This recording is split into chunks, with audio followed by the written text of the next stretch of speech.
Hey guys, I hope everybody's doing well. This video is at a request of Scott Johnston, wanted to know what my bench looks like, so I'm just going to do this real quick and walk through it for you. So essentially, there's the bench. There's nothing on it. Taking a peek over here. Let's see what we have here. Got a bunch of meters. We got a couple of flukes. We got a fluke 117, a fluke 116, and a fluke 87. And these meters all come in handy. I use them when I'm checking B+ and other voltages. And then I have an analog meter here, which is just a relatively cheap one. It's a Tech Power. But there are some applications where you need to have an analog meter where this just won't work. Right? It's not fast enough. I have a box here of my leads, hookup wire and insulators, my rubbing alcohol, and I've got a little tool thing here. And then when we get to the equipment, we've got a frequency counter right here. It's an old Heathkit IM2410. We've got a Lodestar signal generator, and that's an SG4160B. Then over here we have an audio generator. This is one of those Chinese brands. Does a good job. And we have my scope, which is a Tektronix TBS 1032B. Does a great job. Over here we have our Variac box that we built a while back, and this thing does a great job as well. There's the light bulb that goes into the dim bulb tester. I use that all the time on new radios when I first plug them in. This is an interesting thing that I built about 1.5 years ago.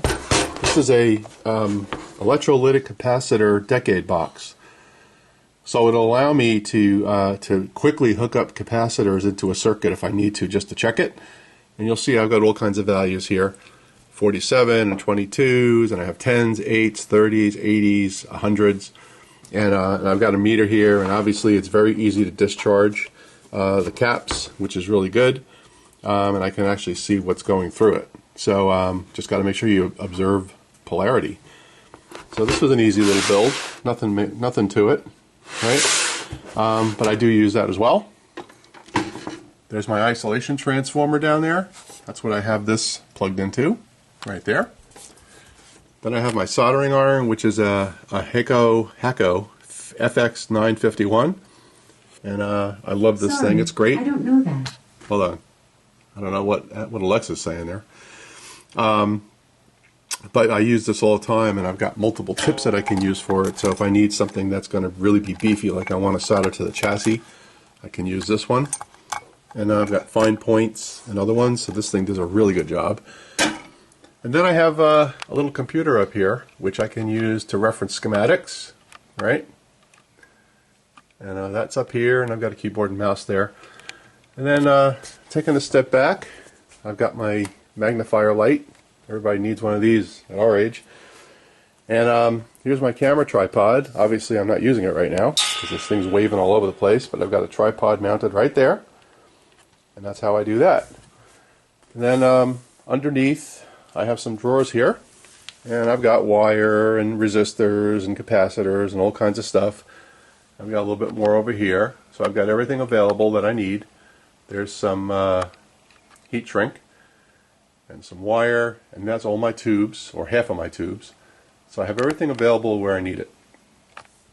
So that's kind of what the bench looks like. Nothing really special. This is also a speaker dummy load box that I built a while back. And basically that's when I work on guitar amps, so I can just simulate a speaker load, and I can put, plug the amp into here, and then connect the scope here, and I can see the output. So that's kind of what I got going on the bench here, guys. So Scott, I hope this helps. That's kind of the walkthrough. That's where all the magic happens. Take care, guys.